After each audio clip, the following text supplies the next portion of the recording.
నమస్కారం అండి. This is #you. Nagarjuna school principal Roopa Reddy గారి కేసు ఒక కొలిక్కి వస్తున్నట్టు కనిపిస్తుంది.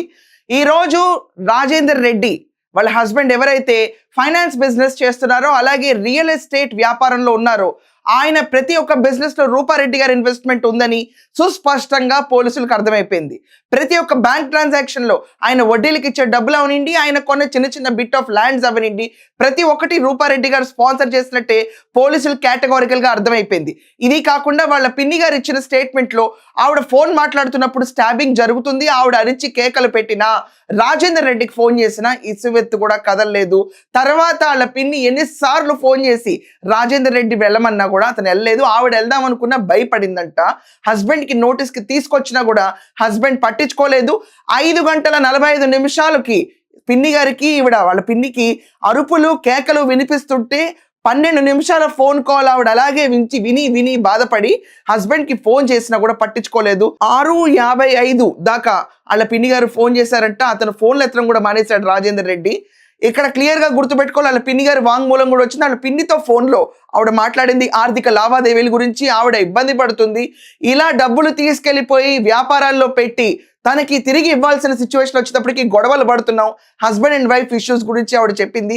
అక్కడ స్నేహితులు లేరు, ఎవరు రాలేదు, కేవలం అదంతా ఒక అభూత కల్పనకి సృష్టించారు. ఎవరు సృష్టించారో ఇప్పుడు దాకా బయటకు రాలేదు. 5:30కి ఆవిడ ఇంటికి వచ్చింది సర్వసాధారణమైన టైంలో.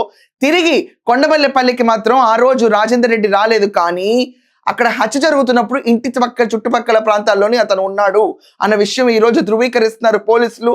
ఎర్ర హుడీ వేసుకున్న అతనికి సుపారీ ఇచ్చి చంపించారని, సుపారీకి ఎక్కడనే డైరెక్ట్ గా ఇప్పుడు దాకా లింక్ దొరకలేదు ఎవరు సుపారీ ఇచ్చారని. కానీ అన్ని వేళ్ళు రాజేందర్ రెడ్డి వైపే చూపిస్తున్నాయి.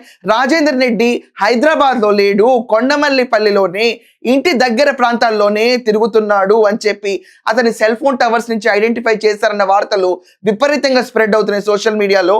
వి all have to wait and see. ఒకవేళ రాజేందర్ రెడ్డి అక్కడ కొండమల్లిపల్లి ఇంటి చుట్టుపక్కనే తిరుగుతుంటే గనక, అదే సుపారీ ఇచ్చిందన్నది ఐడెంటిఫికేషనే గనక ఇంకా లేట్ అయితే గనక, అతను ఆల్రెడీ రిమాండ్ లో ఉన్నాడు, అరెస్ట్ చేశారు, అతన్ని ఇన్వెస్టిగేట్ చేస్తున్నారు, పోలీస్ కస్టడీలో ఉన్నాడు అతను.